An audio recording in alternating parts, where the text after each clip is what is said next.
L'épilepsie fait partie des axes de recherche de notre institut. Nous avons 3 ou 4 équipes qui travaillent vraiment sur différents aspects de cette pathologie.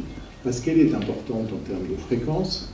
On estime qu'il y a près de 1 personne sur 100 atteinte au cours de sa vie par différentes formes d'épilepsie. C'est une maladie extrêmement polymorphe dans ses manifestations, dans ses causes, et donc difficile à diagnostiquer, à prendre en charge, à classifier, et les équipes de l'ICM sont là pour essayer de mieux comprendre les mécanismes à l'origine de l'épilepsie.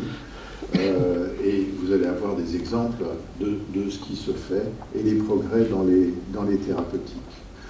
Il faut savoir aussi qu'on a de nombreux traitements pour lutter contre l'épilepsie, mais que 25 ou 30%, Vincent Navarro me corrigera, des épilepsies restent pharmacorésistantes, c'est-à-dire résistantes au traitement médical. Alors même avec les nouvelles molécules qui arrivent, certaines épilepsies restent difficiles à équilibrer et mettent évidemment la vie des patients en danger et posent toutes sortes de problèmes pour la prise en charge, le contexte familial, le professionnel, etc. Et c'est ces soucis que nos chercheurs essayent d'adresser. Donc vous allez entendre d'abord Vincent Navarro, qui est un prototype de clinicien-chercheur, comme on les voit à l'Institut, un spécialiste de l'épilepsie du côté hospitalier, et professeur de neurologie, et ici, qui mène une recherche de pointe sur les mécanismes de l'épilepsie dont il va vous parler. Ensuite, vous verrez une chercheuse, Stéphanie Bollack, qui est chercheuse INSERM et qui travaille sur les bases génétiques de certaines épilepsies et qui a fait pas mal de découvertes ces dernières années. Bonjour. Donc, effectivement, pour moi, c'est une chance de vous présenter l'activité qui est réalisée donc, à la fois donc, dans cet hôpital, puisque vous êtes ici à l'hôpital de la Pitié-Salpêtrière. Effectivement, comme l'a dit Alexis Brice, je suis neurologue, donc je m'occupe de patients qui ont des épilepsies. Toute cette prise en charge médicale a lieu à peine à 500 mètres d'ici, dans le bâtiment Paul Castaigne, et l'interaction que l'on peut avoir entre l'hôpital et la recherche, ici à l'ICM, est effectivement facilitée par cette proximité. Donc je veux d'abord effectivement justifier pourquoi cette recherche dans l'épilepsie est absolument indispensable. Vous savez que l'épilepsie touche beaucoup d'individus, donc on estime, alors c'est très compliqué de savoir exactement, mais qu'il y a entre 500 et 700 000 patients épileptiques en France. Et comme vous l'a aussi dit Alexis Brice, malheureusement, en dépit des énormes progrès qui ont pu être faits ces dernières années avec le développement de nouveaux médicaments, eh bien, il n'en demeure pas moins qu'il y a à peu près 30% des patients qui continuent à faire des crises. Et c'est assez catastrophique parce que malgré un traitement, 2 traitements, parfois 3 médicaments antiépileptiques pris à forte dose, eh bien, il y a des patients qui vont faire jusqu'à plusieurs crises par jour, des crises légères, parfois des crises plus fortes. Et on a envie effectivement d'améliorer la prise en charge de ces patients. Et d'un point de vue médical, donc on a des possibilités parfois chirurgicales. Donc, on sait notamment opérer les patients pour retirer le point de départ de leur crise chez certains de ces patients, mais parfois on ne peut pas. Et donc si on est médecin, on a envie de faire mieux. Et comment faire mieux, si ce n'est que d'utiliser la recherche pour trouver de nouvelles idées thérapeutiques. Vous savez sûrement que le fait d'avoir des crises qui se répètent, malheureusement, va exposer à toute une série de conséquences que peuvent être des traumatismes physiques. C'est sûr que de faire des crises expose à des fractures multiples et variées. Il y a malheureusement une surmortalité du patient épileptique qui, au cours du temps, s'il n'est pas contrôlé, peut amener à ce qu'on appelle des morts soudaines inexpliquées du patient épileptique.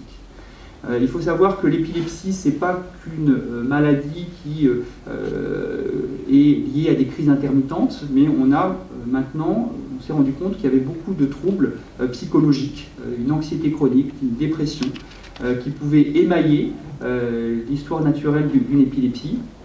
Et donc là encore, il y a cette nécessité de prendre en charge ces patients sur ces aspects-là. Et puis, vous le savez sûrement aussi, du fait du caractère un peu intermittent de l'épilepsie, cette épée de Damoclès fait qu'il y a beaucoup d'interdits dans cette maladie. On ne peut pas conduire quand on fait même 2-3 crises par an. On ne peut pas avoir certaines activités professionnelles qui sont effectivement formellement contre-indiquées. Et donc voilà, on a envie de soulager ces patients. Et pour les soulager, on a besoin en fait de nouvelles idées thérapeutiques.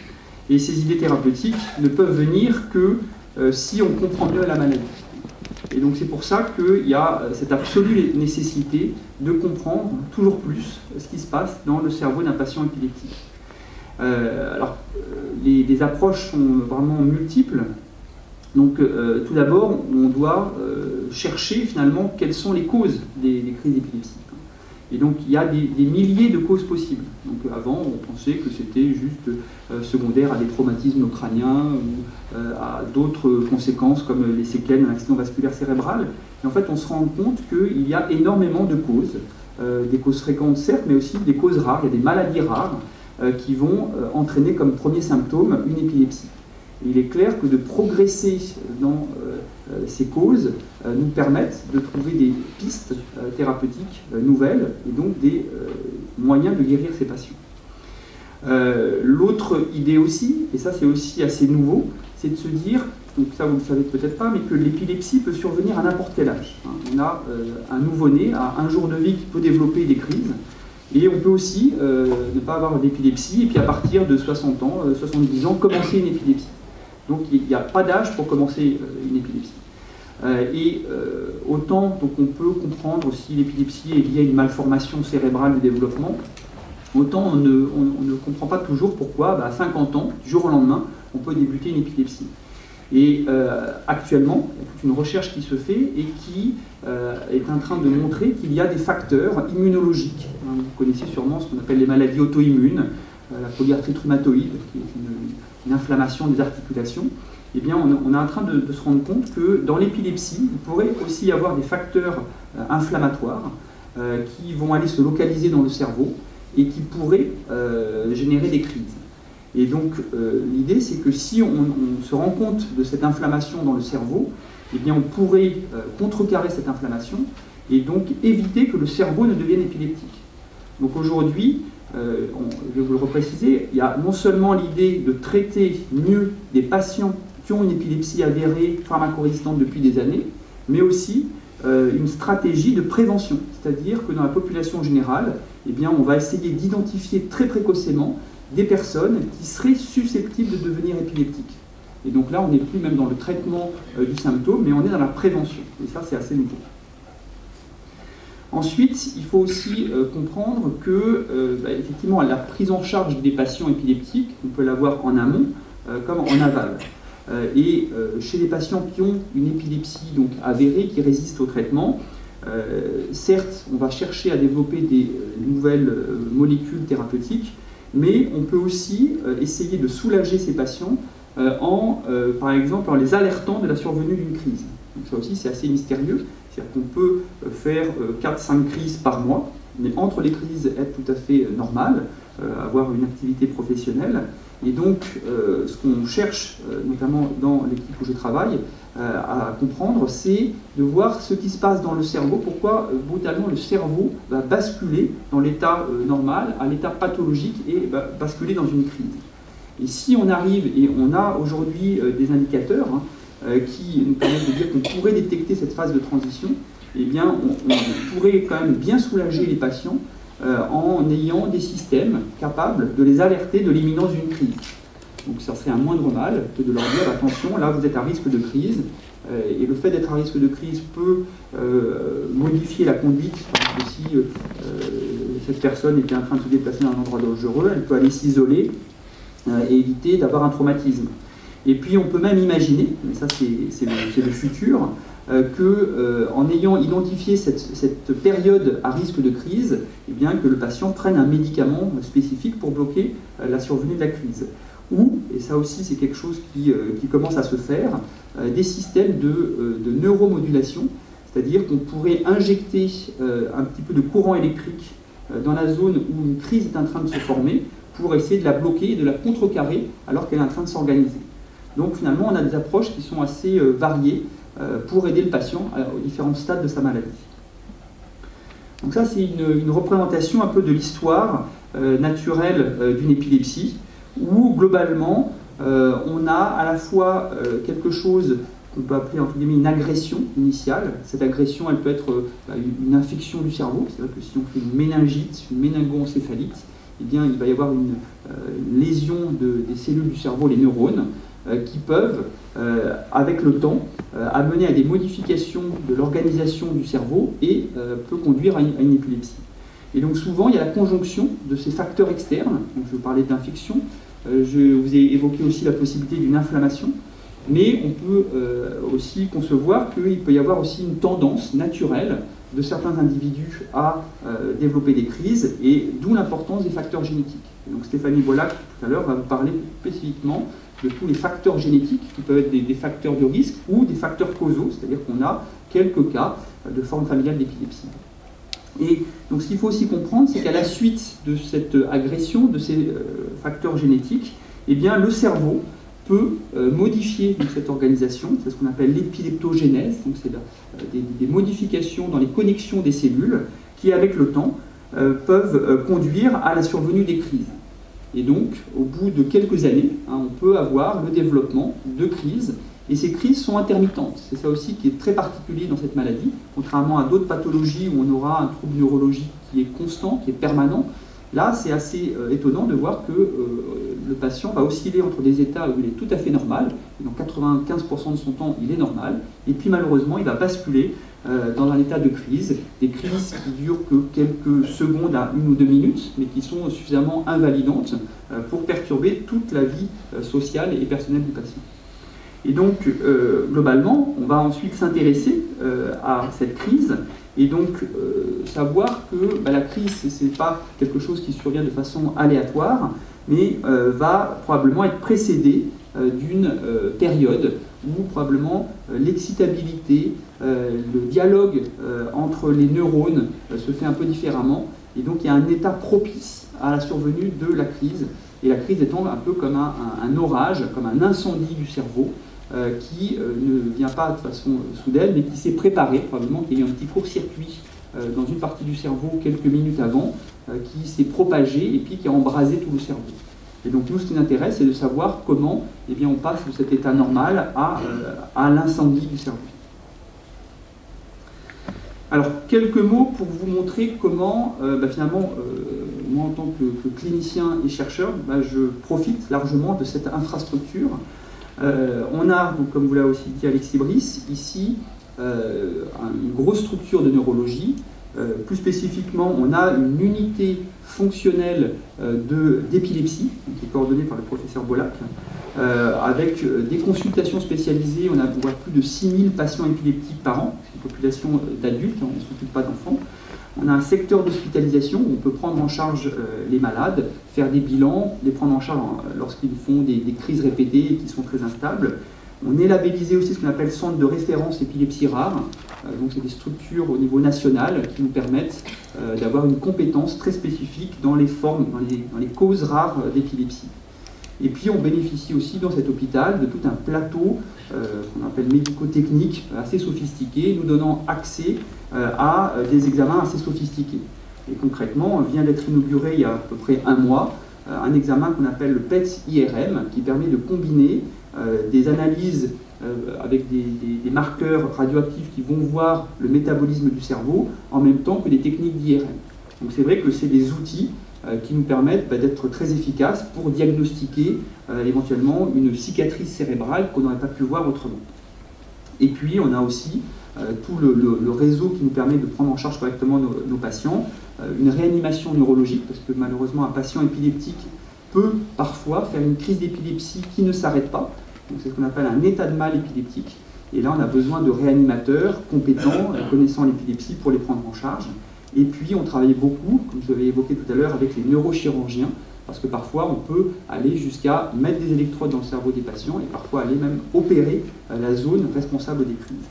Donc on a toute cette organisation et on a maintenant, avec ce lien très fort, avec cette structuration, ce bâtiment, la possibilité de dialogue avec des chercheurs. Effectivement, moi je suis un clinicien qui fait de la recherche, mais on a besoin pour que les choses avancent, qu'il y ait des chercheurs, qu'il y ait des ingénieurs, qu'il y ait des techniciens.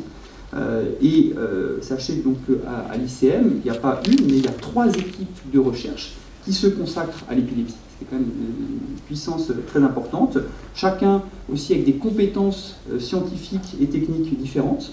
Donc, par exemple, moi je suis rattaché au laboratoire de Stéphane Charpier, qui développe des techniques d'électrophysiologie in vivo, donc, qui travaille donc sur des modèles animaux d'épilepsie. C'est vrai que malheureusement, pour faire avancer la science, on a besoin de travailler certes chez les patients, chez l'homme, mais aussi chez l'animal, pour tester des hypothèses, pour aller explorer de façon un peu invasive ce qui se passe dans le cerveau de quelqu'un qui est épileptique. On ne peut pas le faire chez les patients, donc on a besoin de le faire chez l'animal.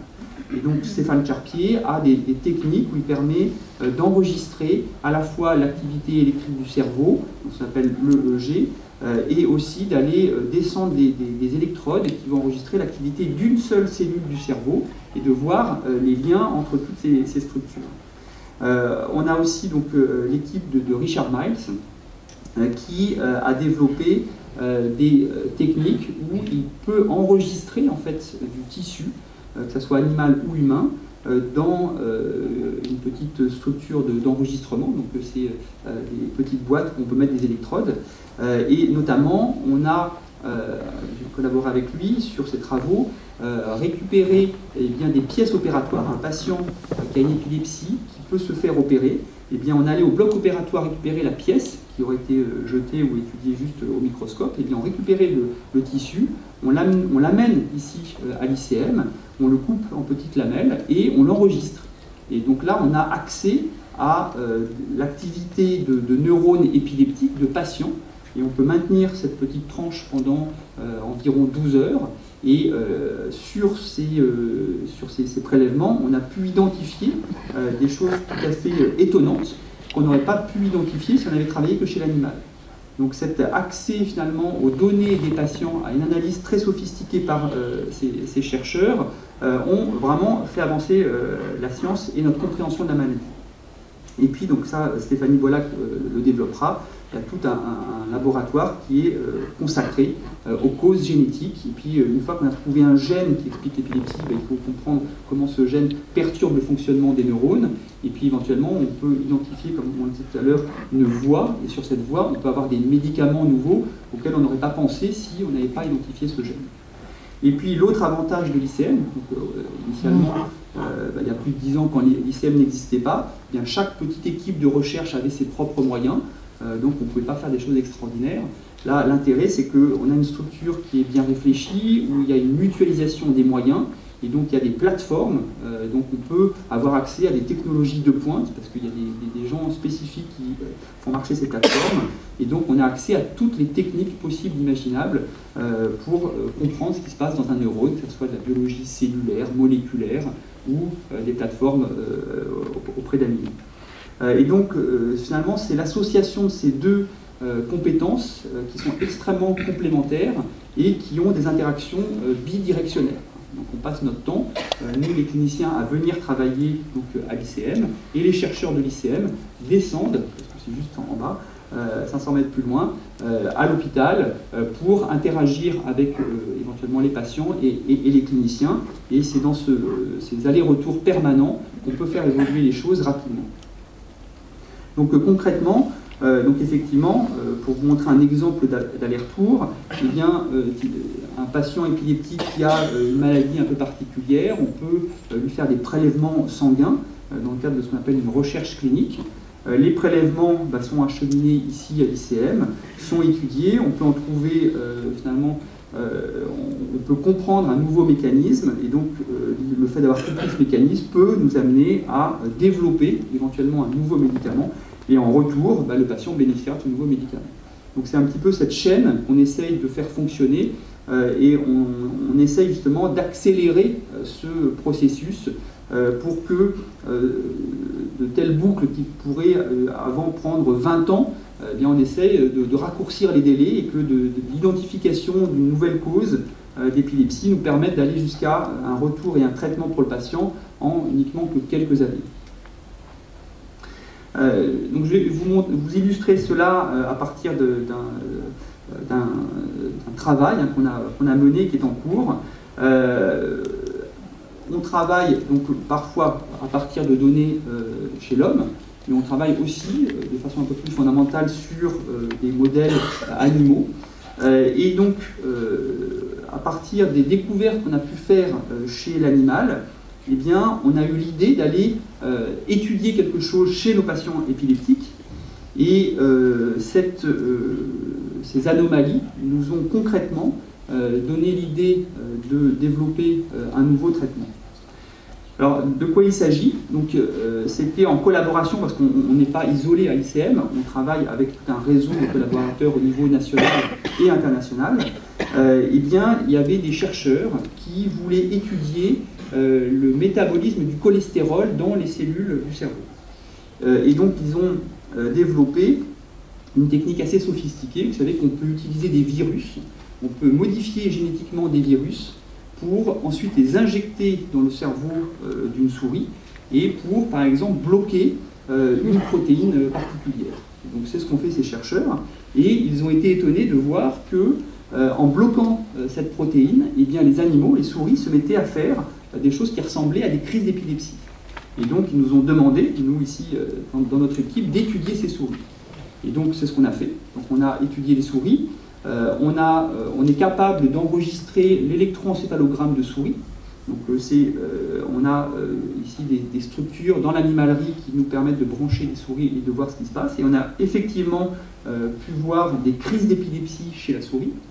Et en parallèle, on a regardé le cerveau de ces souris et on a constaté qu'il y avait une mort de certaines cellules du cerveau. Et là, c'est une image de l'hippocampe de ces souris. Et on a aussi pu constater que quand on avait injecté ce virus modifié génétiquement, eh bien on observait que le cholestérol s'accumulait dans les neurones. Et donc on s'est dit, bah tiens, probablement l'accumulation du cholestérol dans les neurones est toxique. D'où l'idée qu'on a eue d'étudier maintenant chez les patients épileptiques pour voir est-ce que ce mécanisme serait le même. Donc là, c'est une étude qui est en cours, on n'a pas encore totalement fini. Mais donc on recrute des patients qui ont une épilepsie très sévère, qui les ont conduits à faire un état de mal épileptique en réanimation.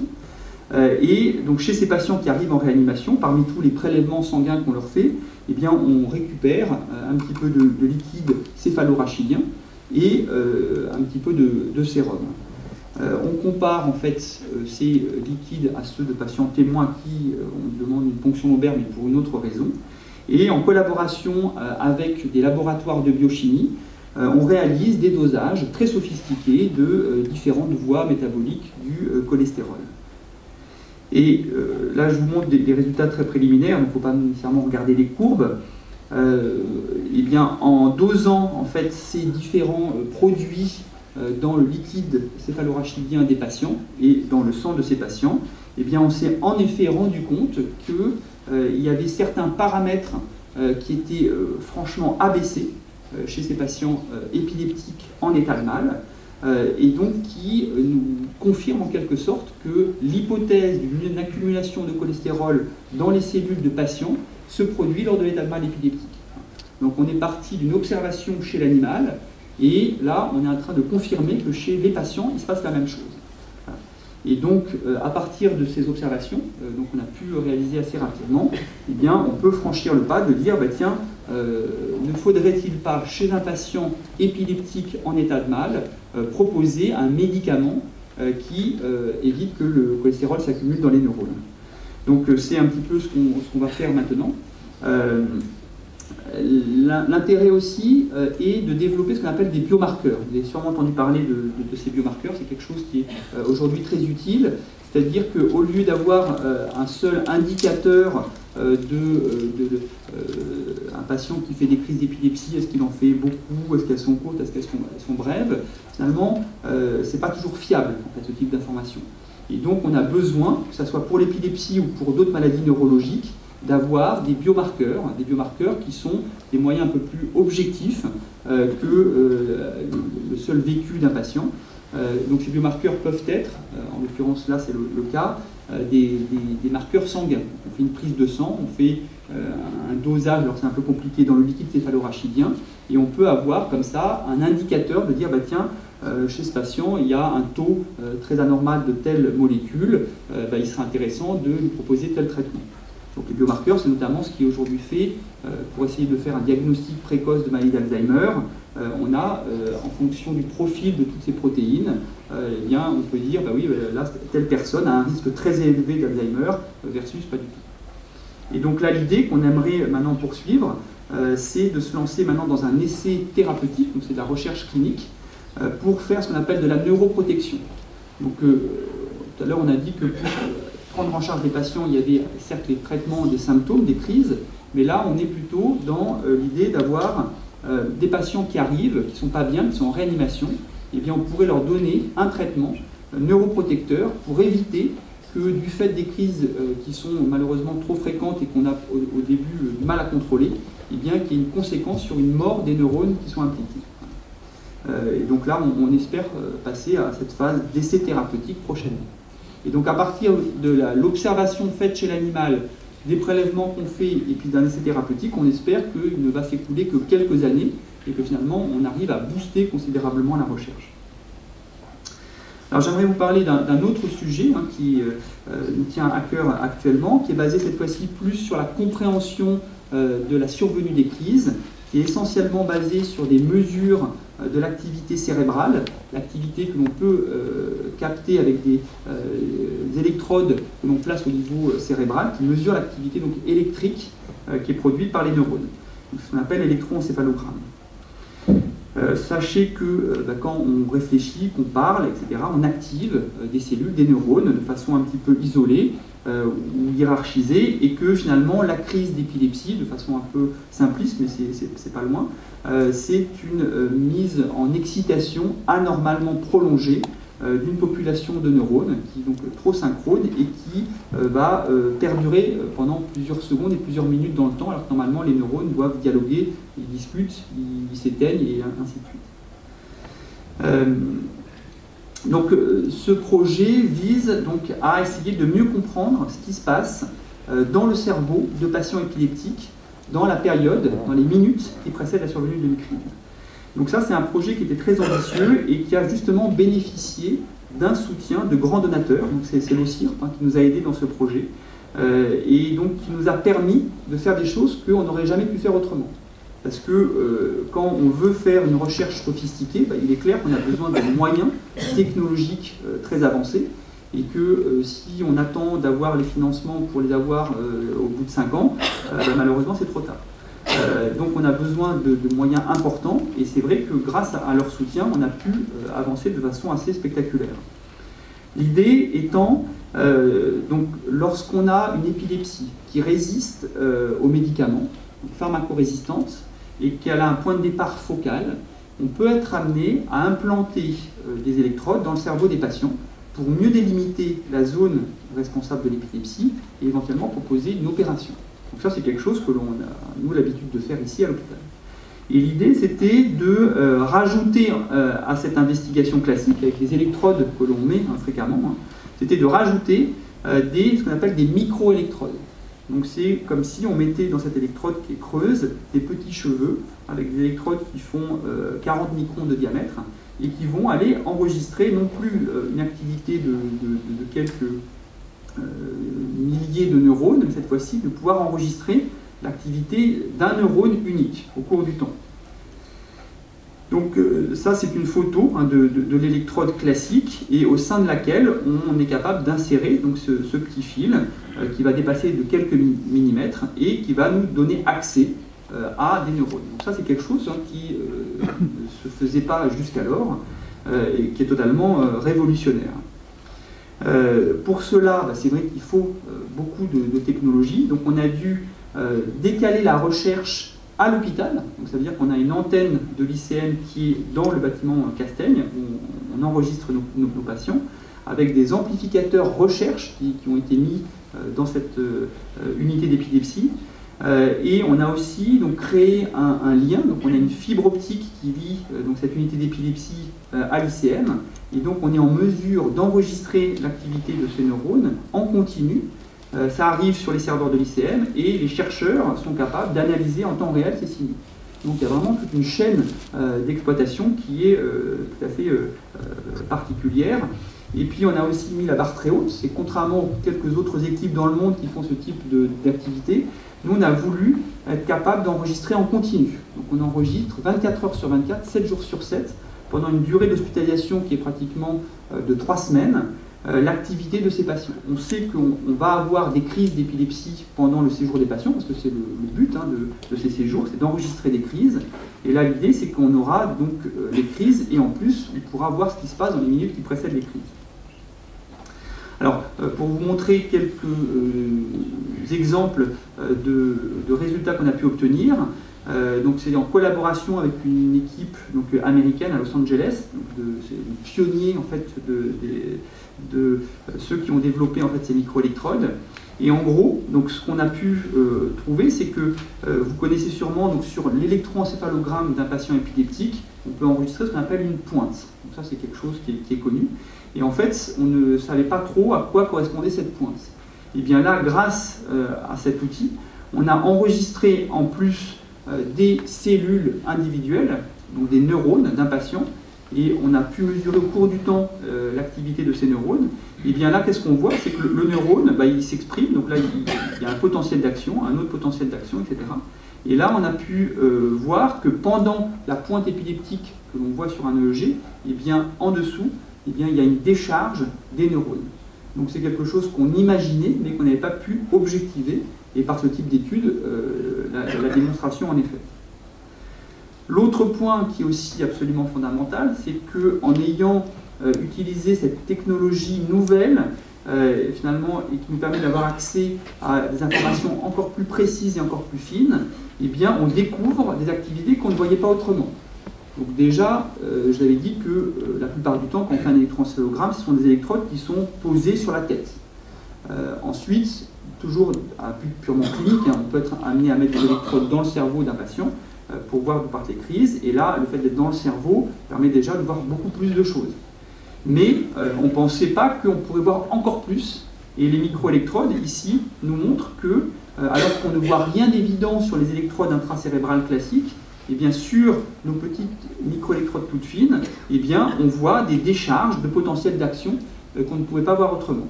Donc là, concrètement, on a progressé dans notre capacité à voir ce qui se passe dans le cerveau d'un patient épileptique au moment où, avant ou après ces crises.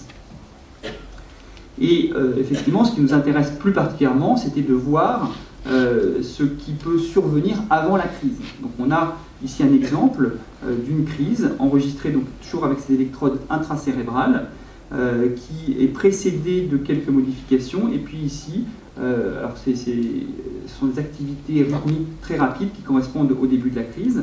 Et bien avec ces nouveaux outils, ces microélectrodes, eh bien on a pu identifier des petites oscillations rythmiques à haute fréquence, c'est un peu sophistiqué, mais c'était des choses qu'on ne pouvait pas voir autrement que par ces microélectrodes. Et donc pour nous c'est majeur parce que là encore ça nous permet d'avoir un nouveau biomarqueur, parce que quand on implante des électrodes dans le cerveau d'un patient épileptique, eh bien parfois on a du mal à trouver d'où partent les crises, même si on est dedans, parce que c'est assez compliqué. Et bien là, le fait qu'on ait identifié qu'il peut y avoir des oscillations très rapides, eh bien on va utiliser ces informations, non pas pour faire de la recherche, mais pour aider le patient, donc à titre individuel. Donc on va pouvoir dire, grâce à ces microélectrodes, on a pu trouver vraiment le foyer épileptique, et on va peut-être proposer une résection chirurgicale qui concerne toutes les électrodes qui étaient prises par ces décharges. Donc là encore, vous voyez, on a utilisé des données provenant de patients, on a fait de la recherche, et le retour, c'est qu'on va pouvoir aussi guider le geste chirurgical. Donc, sur ce projet qui utilise des microélectrodes, c'est ce que je vous disais, c'est qu'on va peut-être mieux identifier le point de départ des crises d'épilepsie. Et puis surtout, c'est ce qui est un peu notre futur, c'est d'essayer de trouver des modifications de l'activité cérébrale à une échelle microscopique qui soient assez spécifiques pour qu'on l'utilise comme alarme auprès du patient. Et il est clair que si on avait de façon assez reproductible la capacité de voir que les neurones ont tendance à s'exciter, à avoir un profil de décharge qui se modifie, eh bien on pourrait alarmer donc, le patient de la survenue de la crise et tenter de le contrecarrer. Et ça pourrait se faire justement par le biais de collaborations locales. Donc Alexis Brive en a parlé tout à l'heure, il y a des startups qui se sont installées et qui, là encore, sont très complémentaires de notre activité qui est un peu de recherche fondamentale et qui peuvent nous aider à développer des systèmes et notamment l'idée serait de pouvoir enregistrer donc, ces prémices de crise, mais ensuite il nous faut une technologie auquel on n'a pas accès, de systèmes qui permettent d'alerter le patient, de pouvoir avoir un retour positif assez rapide. Et ce n'est que par des partenariats avec ce type d'entreprise qu'on peut aussi avoir des applications concrètes dans les années qui viennent. Parce que là encore, si on a une recherche qui est purement, comme on a l'habitude de faire, qui est académique, universitaire, pour qu'il y ait un retour clinique sur les patients, il faut qu'il y ait des entreprises qui s'y mettent. Et finalement, on a la bonne configuration pour que les choses puissent se faire. Et donc, vous aurez tout à l'heure une présentation faite de cette start-up BioSerenity et sur ce qu'elle est capable de faire et en collaboration avec nous. C'est vraiment un niveau bidirectionnel. Quelques mots pour vous montrer qu'il y a beaucoup de gens qui sont impliqués. À chaque fois qu'on parle d'une équipe de recherche, eh bien c'est des chercheurs, des techniciens, ce sont des étudiants qui font des thèses de sciences, et puis ce sont aussi tous les services cliniques, avec des cliniciens qui sont contents d'apporter des informations aux chercheurs, les chercheurs qui sont contents de restituer ces informations aux cliniciens. Et puis, donc, je vais juste finir sur le fait qu'on est aujourd'hui capable aussi d'avoir une vision assez transversale, mais chez un même patient, de l'étudier sous un peu toutes les coutures. Donc, notamment pour ce qui est de l'électrophysiologie, les patients, donc on peut faire des études basées sur l'électroencéphalogramme sur le scalp, ce qui est assez classique. On peut ensuite avoir, chez certains patients qui ont besoin d'exploration intracérébrale, des électrodes qui étudient différentes régions du cerveau. Chez ces patients, on peut mettre des micro-électrodes pour avoir l'activité au niveau cellulaire. Et puis, éventuellement, si on décide d'opérer le patient, eh bien, la pièce opératoire, on va la récupérer en neurochirurgie, l'étudier ici, comme on l'évoquait tout à l'heure. Et là encore, avec d'autres techniques, on peut avoir d'autres informations. Et si on met toutes ces informations ensemble, on peut réellement faire avancer notre compréhension de la maladie. Je pense que c'était la dernière diapositive. Voilà, je vous remercie de votre attention. Bonjour à tous. Donc, je m'appelle Stéphanie Bollac et j'anime ici une équipe de recherche.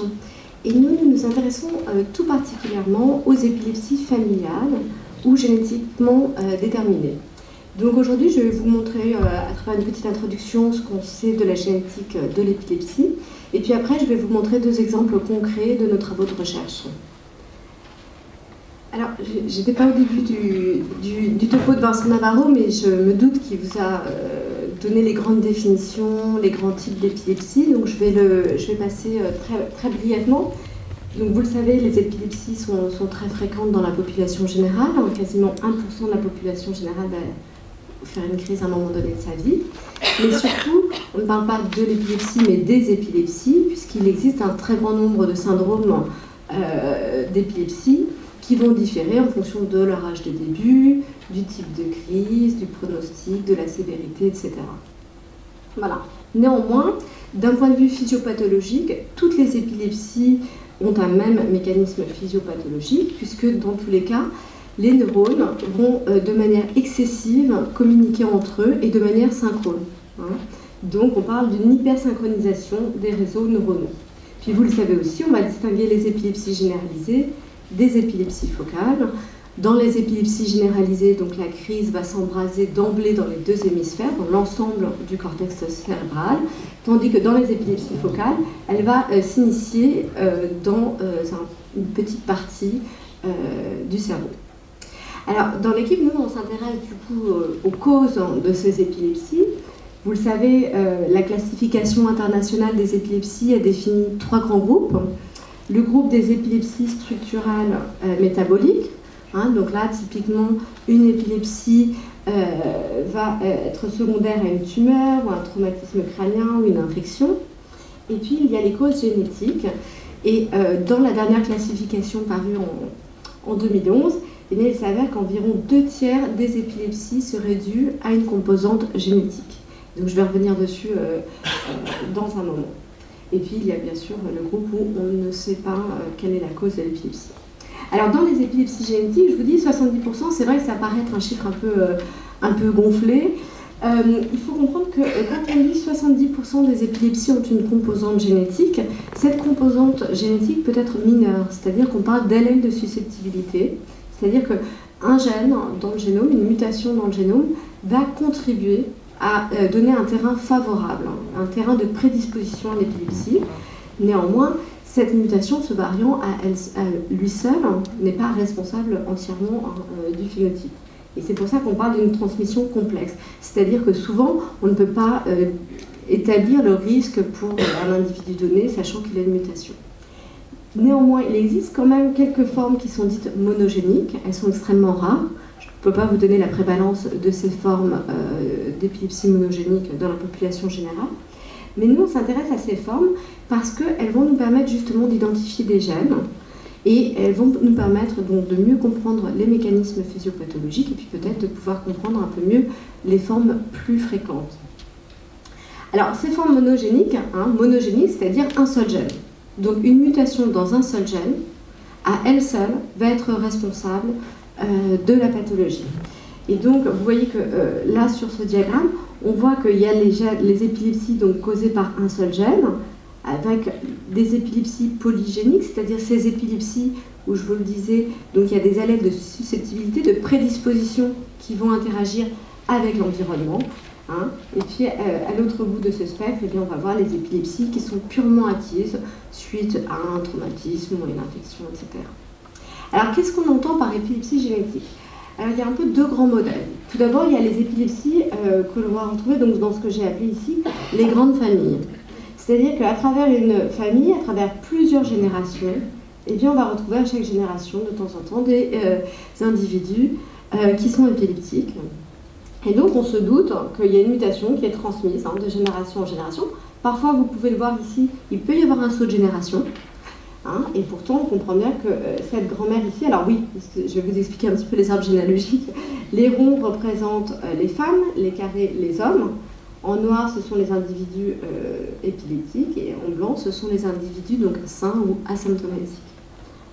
Et donc là, vous voyez que cette grand-mère a transmis donc une mutation qui prédispose à l'épilepsie à 2 de ses fils. Sa fille, apparemment, n'a pas été épileptique. Cependant, elle a transmis quand même la mutation à sa fille ici, qui, elle, est épileptique. Donc là, on parle de mutation transmise, d'épilepsie héréditaire, et encore une fois, ces épilepsies héréditaires sont extrêmement rares. Et à l'heure actuelle, il y a environ une dizaine de gènes qui a été identifiés. Mais il y a également ce qu'on appelle les trios. Alors les trios, eh bien, c'est lorsque 2 parents sains, asymptomatiques, ont un enfant épileptique, et qu'on retrouve une mutation chez cet enfant. Et là, on parle de mutation de novo, c'est-à-dire que la mutation est apparue accidentellement. Elle n'a pas été transmise par l'un des 2 parents. Et ici, il s'agit donc d'une épilepsie génétiquement déterminée. Et souvent, quand ces mutations apparaissent de novo, elles conduisent à un phénotype extrêmement sévère, souvent les encéphalopathies épileptiques. Et au cours des dernières années, eh bien, de très nombreux gènes ont pu être identifiés à l'aide de ces trios dans les encéphalopathies épileptiques, et je vous donnerai un exemple de ce type de recherche tout à l'heure. Alors d'une manière plus globale, comment est-ce que la recherche sur la génétique des épilepsies s'est déroulée? Le premier gène a été identifié en 1995, c'est JC du gène CHRNA4. Voilà. Et puis pendant quelques années, de temps en temps, 2 gènes étaient identifiés. Et l'ensemble de ces gènes codés pour des protéines qui sont des canaux ioniques. Alors un canal ionique, qu'est-ce que c'est? C'est une protéine qui est ancrée à la membrane plasmique de neurones et qui va faire circuler les ions à travers la membrane. Alors, je vous l'ai dit, les neurones communiquent entre eux en établissant des signaux électriques. Donc, il est tout naturel que, évidemment, ces protéines qui laissent passer les ions, il n'est guère étonnant qu'ils aient un rôle, justement, dans la physiopathologie des épilepsies. Et c'est donc comme ça que, pendant des années, on a pensé que les épilepsies étaient des canalopathies, des maladies des canaux ioniques. Et puis, on a eu une période sombre, qu'on appelle le Dark Age, où les progrès dans la recherche de la génétique des épilepsies tout d'un coup étaient un petit peu mollassonnes, il ne s'est rien passé pendant quelques années. Et puis là, depuis 2010, on vit une véritable révolution en génétique, je vais vous en parler dans la prochaine diapo, et là, le nombre de gènes est en explosion grâce au séquençage de haut débit.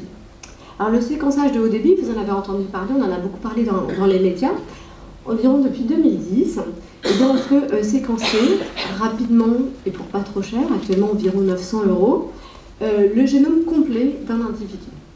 Donc avant, quand on cherchait un gène responsable d'épilepsie, il fallait faire des hypothèses, il fallait passer beaucoup de temps à séquencer un gène où on se disait c'est peut-être celui-ci ou celui-là, et donc avec un taux d'échec très important. Mais là, depuis 2010, eh bien, on va pouvoir séquencer l'intégralité de tous les gènes. Et c'est grâce à ce séquençage à haut débit que de nouvelles découvertes ont été faites au cours des récentes années. Et bien sûr, à l'ICM, eh bien, nous avons la chance d'être équipés pour pouvoir justement faire du séquençage à haut débit. Alors, je vais commencer avec ce premier exemple, où je vais vous montrer comment est-ce que donc notre équipe de recherche a pu incriminer un gène qui code pour un canal sodique, qui laisse passer les ions sodium, dans les épilepsies généralisées avec convulsions fébriles, et puis comment on s'est rendu compte que ce gène était aussi impliqué dans le syndrome de Dravet, qui est une encéphalopathie épileptique très grave. Alors tout a commencé avec cette grande famille, vous voyez 4 générations qui nous avaient été décrites, apportées par nos collègues, les neurologues de la Salpêtrière. Et vous voyez que quand on voit ce pédigré, il n'y a aucun doute qu'ici, il y a quelque chose d'héréditaire qui se transmet.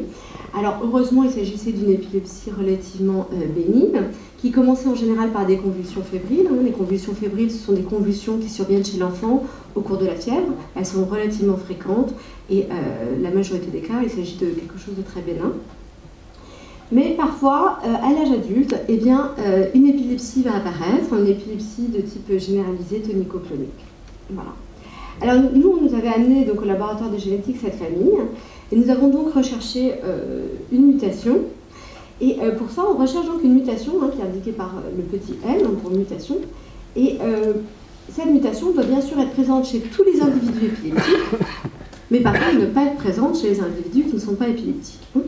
Et donc c'est comme ça, je vous passe comment on l'a fait, à l'époque ça nous a pris des années, mais on a pu trouver donc une mutation qui était présente chez chacun des individus épileptiques dans cette famille. Et cette mutation était présente justement dans le gène SNA1A, qui code pour un canal sodium. Et cette mutation, vous voyez, remplaçait un des acides aminés, l'arginine, en un autre, histidine. Et ce simple petit changement de un acide aminé était responsable du phénotype. Alors, bien sûr, ces familles étaient rarissimes. À l'heure actuelle, il y a une 50aine de familles dans le monde entier qui ont une mutation dans le gène SNA1A qui s'égrège, qui est responsable de ce phénotype avec convulsion fébrile et épilepsie généralisée. Mais là où cette découverte a pris une importance énorme, c'est que nos collègues belges, qui eux travaillaient plus spécifiquement sur le syndrome de Dravet, le syndrome de Dravet c'est une épilepsie, donc une encéphalopathie épileptique qui a été décrite par Charlotte Dravet, qui est une pédiatre française. Et ce syndrome de Dravet commence jeune âge, à moins de 1 an chez les enfants, entre 6 mois et 1 an, et commence par des crises qui sont également déclenchées par la fièvre, donc, qui débutent par des convulsions fébriles. Et donc nos collègues belges se sont dit, tiens, puisque le syndrome de Dravet commence également par le même type de crise, on va regarder si ces enfants n'auraient pas une mutation dans le gène SNA1A également. Alors, très brièvement, le tableau clinique est très sévère. Ce sont des enfants qui ont donc des crises fébriles, puis des crises afébriles. Ce sont polymorphes, elles peuvent être généralisées, partielles, des absences. Ce sont des crises très pharmacorésistantes et puis qui rapidement vont s'accompagner d'un retard psychomoteur, de troubles de comportement, etc. Et donc, il s'est avéré qu'effectivement, le syndrome de Dravet est sporadique, hein, donc non familial. C'est le cas de figure que je vous ai montré tout à l'heure, les trios de parents asymptomatiques qui ont un enfant qui est atteint du syndrome de Dravet. Et on s'est rendu compte que 75% de ces enfants avaient une mutation dans le gène SNRA et que cette mutation apparaissait de novo, hein, sans que les parents, eux, portent cette mutation. Celle-ci. Alors, ça revêtait une importance toute particulière, puisqu'il s'agit d'une pathologie qui est très sévère, qui est résistante à la plupart des antiépileptiques actuels. Et nous avions montré qu'il y avait quand même un risque de réoccurrence. Excusez-moi, il fallait quand même que je vous la montre. Je pensais pouvoir la sauter, mais non. Donc, je vous ai dit que c'était un syndrome sporadique. Mais petit à petit, quand on a pu donc tester les enfants atteints du syndrome de Dravet pour les mutations du gène SNRA, eh bien, on s'est rendu compte que dans certains cas, il y avait des familles qui arrivaient avec 2 enfants atteints du syndrome de Dravet. Et on s'est rendu compte qu'en réalité, lorsque l'on pensait que les parents n'étaient pas porteurs de la mutation, il pouvait arriver qu'un des parents porte la mutation de manière allélique mosaïque, c'est-à-dire dans une toute petite fraction des cellules de son organisme, mais que malheureusement cette mutation était présente dans les gonades et donc a été transmise aux enfants sans que le parent lui-même soit porteur de la mutation dans le reste des cellules de son organisme. Ce qui expliquait pourquoi est-ce que le parent, le père ou la mère, hein, pouvaient être non atteints. Alors du coup, lorsque ma collègue Christelle Depienne a fait cette découverte qu'il y avait en réalité un risque de récurrence, s'est posé la question de faire un diagnostic prénatal pour les familles qui avaient eu un premier enfant atteint du syndrome de Dravet. Et donc, en raison de ce risque de récurrence, donc, dans la plupart des laboratoires de génétique en France, mais également au niveau international, on peut effectuer un diagnostic prénatal pour déterminer si la mutation SNRA a un risque de revenir pour un deuxième enfant. Donc ça, c'est fait à travers les techniques classiques de diagnostic prénatal. Donc pour résumer, cet exemple vous montre comment on est parti d'une grande famille, et c'est grâce à cette grande famille que nous avons pu identifier la mutation. C'est le fait qu'il y ait eu plusieurs individus qui aient accepté de participer, qui aient accepté de faire une prise de sang, qu'on a pu identifier ce gène, qui est responsable de rares formes d'épilepsie généralisée avec convulsions fébriles, familiales et bénignes. Mais c'est grâce à cette découverte qu'on a pu se rendre compte qu'en réalité, ce même gène était aussi impliqué dans une forme très sévère, pharmacorésistante, qui est le syndrome de Dravet, avec des retombées cliniques importantes, puisque maintenant on peut proposer ce diagnostic prénatal. Alors, le deuxième exemple que j'aimerais vous montrer, qui est vraiment issu de nos travaux les plus récents, qui concerne les épilepsies familiales focales, associées ou non avec des dysplasies corticales. Donc il y a quelques années, en 2000, avec ma collègue Fabienne Picard, qui est neurologue, elle avait effectivement collecté toute une série de familles. Hein. Excusez-moi, les pédigrés sont à peine lisibles, mais donc vous voyez, il y avait 19 familles qui portaient donc une forme d'épilepsie focale. Elle avait collecté des prélèvements sanguins, nous avions extrait l'ADN pour tous ces patients, et puis à l'époque, nous n'avions pas trouvé quelle était la cause génétique dans ces familles. Alors pendant quelques années, ces ADN sont restés dans nos congélateurs, et puis avec l'avènement du séquençage à haut débit, il y a quelques années, on s'est dit, mais maintenant on a les moyens de pouvoir trouver des mutations chez ces patients. Alors on a ressorti tout ça de nos congélateurs, et on a travaillé initialement sur cette famille, sur cette grande famille. Hein, vous voyez que les individus indiqués en noir avaient une épilepsie du lobe temporal, et puis en bleu, une épilepsie du lobe frontal. Ça vous montre aussi qu'au sein d'une même famille, avec une même mutation, les individus peuvent avoir une expression différente de l'épilepsie. Et nous avions donc pris 2 individus. Alors pourquoi 2 et pas 10, c'est une question de sous, hein. Et nous avons donc réalisé le séquençage de l'exome de ces 2 individus. Et nous avons trouvé une mutation, hein, toujours ce petit M, dans un nouveau gène qui s'appelait DEPDC5. Alors, nous avons ensuite recherché des mutations de DEPDC5 dans l'ensemble des familles que nous avions au laboratoire. Et nous nous sommes rendus compte que les mutations de DEPDC5 étaient très fréquentes, retrouvées dans 10 à 30% des familles avec une épilepsie focale, et que ces mutations eh bien, abolissait complètement l'expression de la protéine. Donc ça, c'était la découverte de 2013. Et en recherchant d'autres mutations, nous nous sommes rendus compte qu'en réalité, les mutations de DEPDC5 rendaient compte de tout un spectre phénotypique, puisqu'on retrouvait des mutations de DEPDC5 dans des épilepsies bénignes, et voire même chez des porteurs asymptomatiques. Mais surtout, les mutations de DEPDC5 étaient impliquées dans les épilepsies focales, mais dans différents lobes, c'est-à-dire qu'on pouvait retrouver des mutations dans les épilepsies du lobe frontal, dans les épilepsies du lobe temporal, etc. Et puis, de manière un petit peu extrême, on retrouvait aussi des mutations de DEPDC5 chez des enfants qui avaient une dysplasie focale corticale. Donc là, il s'agit d'enfants qui ont une épilepsie qui est due à une malformation du cerveau et qui ont des couches de neurones qui sont mal organisées et certains neurones qui sont un petit peu dysmorphiques, c'est-à-dire qui sont trop gros et qui ont une forme anormale. Alors on s'est demandé quand même comment est-ce qu'il se fait qu'une même mutation dans un même gène peut causer soit un phénotype peu sévère, soit un phénotype très sévère avec des malformations corticales, une épilepsie pédiatrique qui est susceptible d'être opérée, puisqu'il faut savoir que la plupart des enfants avec une dysplasie focale corticale sont opérés. Alors, on s'est souvenu du concept des mutations somatiques. C'est un concept qui est bien connu en cancérologie, c'est-à-dire qu'on sait que souvent, donc, dans une mutation qui est héritée, il y a un spermatozoïde ou un ovocyte, il y a une mutation indiquée en rouge, et donc l'ensemble de l'organisme qui se développe, qui va devenir adulte, porte cette mutation. Mais dans les mutations somatiques, la mutation va arriver de manière accidentelle après la fécondation, au cours du développement. Et si elle arrive dans le cerveau, eh bien on peut penser, il faut imaginer que là c'est dans le cerveau, on peut imaginer que cette mutation somatique, qui va donc arriver en plus de la mutation qui est héritée, pourrait causer une lésion. Donc ça, c'est l'hypothèse que nous avons faite. Et donc nous sommes revenus sur cette grande famille où en rouge, vous avez 3 individus qui étaient porteurs de la mutation et qui avaient une dysplasie focale corticale. Il se trouve que ce jeune garçon ici, eh bien, nous savions qu'il allait bientôt être opéré à la Fondation Rothschild, avec qui nous collaborons. Et donc, avec bien sûr le consentement des parents, eh bien, nous leur avons demandé s'ils étaient d'accord pour que nous fassions une recherche génétique dans l'ADN issu de la pièce opératoire de cet enfant. Nous avons donc, à partir de cet enfant, extrait l'ADN de son cerveau, l'ADN de son sang, et nous avons procédé au séquençage à haut débit. Et là, ce que nous avons trouvé, c'est que lorsqu'on regarde l'ADN, qu'on séquence DEPDC5, notre gène d'intérêt, dans l'ADN sanguin, on voit ici une mutation qui est représentée par ce double pic. Et lorsqu'on regarde l'ADN, je me suis fait une erreur, c'est pas grave, et lorsqu'on regarde l'ADN du cerveau, évidemment, cette même mutation est présente. Mais là où est venue la surprise, c'est qu'on a trouvé une deuxième mutation.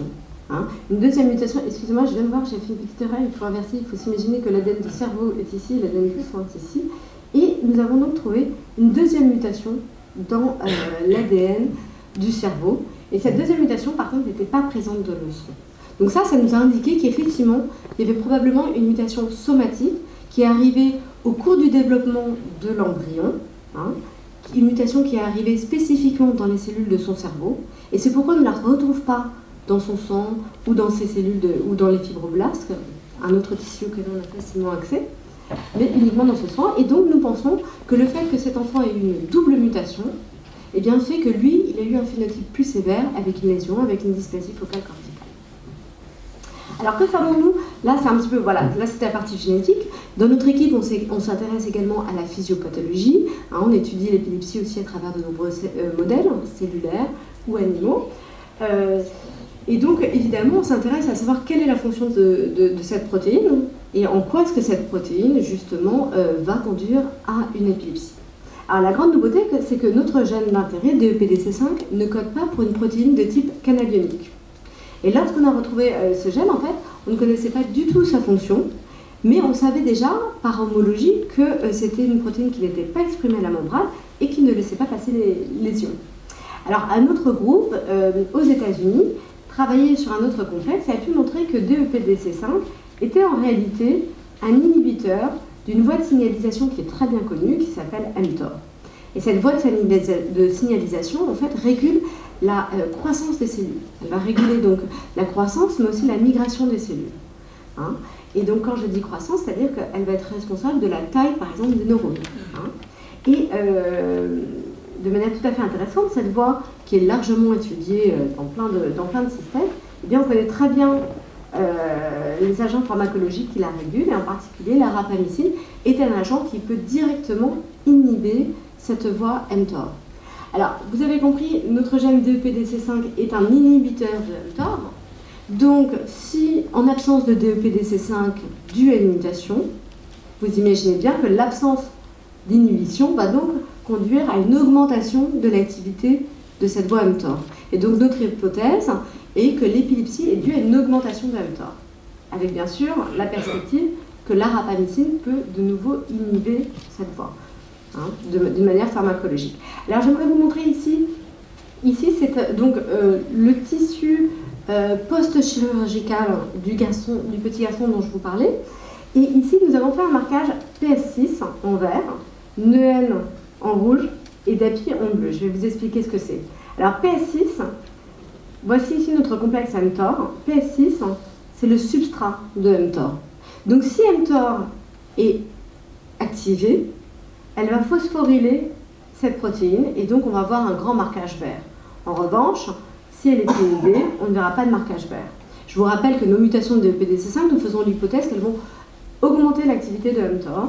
Et vous voyez ici que c'est ce qu'on a pu montrer avec des neurones qui sont beaucoup plus gros que d'ordinaire et surtout qui sont tout verts, ce qui indique que la voie mTOR est hyperactivée. En rouge, NEN, c'est le marquage des neurones. C'est un marquage qui va marquer spécifiquement les neurones. Et donc, on fait un double marquage pour s'assurer que ce qu'on est en train de regarder, ce sont bien des neurones.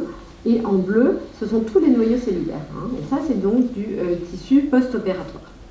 Donc, nous avions pu montrer ici que, effectivement, les mutations de DEPDC5, puisque nous savons que ce petit garçon porte une mutation dans DEPDC5, vont augmenter l'activité de mTOR.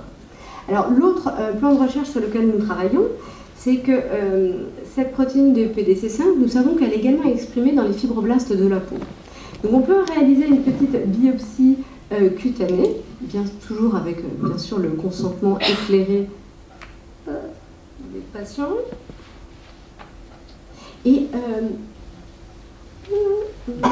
ça va revenir. J'ai l'impression qu'il se passe quelque chose. Hein. Oui.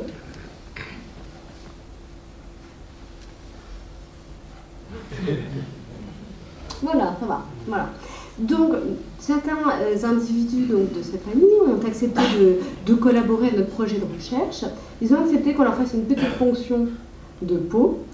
Ensuite, au laboratoire, nous avons mis en culture les fibroblastes, les cellules de peau de ces patients. Et nous avions donc ce qu'on appelle un contrôle, c'est-à-dire un individu non porteur de la mutation et un patient porteur de la mutation. Comme les mutations de DEPDC5 peuvent conduire à des anomalies de la migration des neurones dans le cerveau, et que nous pensons que ces anomalies-là peuvent générer un foyer épileptogène, nous avons voulu regarder si les fibroblastes, justement, migraient correctement. Alors, je vais vous montrer un petit film. Soyez bien attentifs parce que ça va vite. Là, vous avez justement des fibroblastes. On est en vidéomicroscopie. Chez le contrôle non porteur, on regarde la vitesse à laquelle les fibroblastes migrent. Et ici, vous avez donc les fibroblastes d'un patient. Et donc, on a l'impression qu'en fait, les fibroblastes ici migrent plus lentement parce que si vous regardez l'écart, il reste un petit peu de vide à la fin chez les patients, alors qu'ici, chez les contrôles, vous voyez que les fibroblastes vont migrer complètement et se mélanger complètement à la fin. Ça, c'est un film. On a enregistré donc les fibroblastes pendant 24 heures. Donc voilà un petit peu ce qu'on fait à partir en recherche purement voilà, à travers le matériel biologique des patients. Et voilà, je ne vous ai pas parlé des autres modèles cellulaires animaux, ce sera peut-être pour une autre fois. Je voulais aussi vous présenter notre équipe de recherche. Donc on est au 5e étage, on a la chance, on a voilà, des locaux tout ensoleillés. Je dirige cette équipe avec Eric Le Gouen, mais nous collaborons aussi activement avec deux autres équipes de l'ICM qui travaillent aussi sur l'épilepsie. L'équipe de Richard Max qui fait justement de l'électrophysiologie sur le tissu post-opératoire des patients. Et l'équipe de Stéphane Charpier, qui est de Vincent Navarro, c'est lui qui appartenait à cette équipe, où il travaille également sur de nombreux modèles chez le rongeur. Voilà, donc j'ai terminé et je suis prête à répondre à vos questions.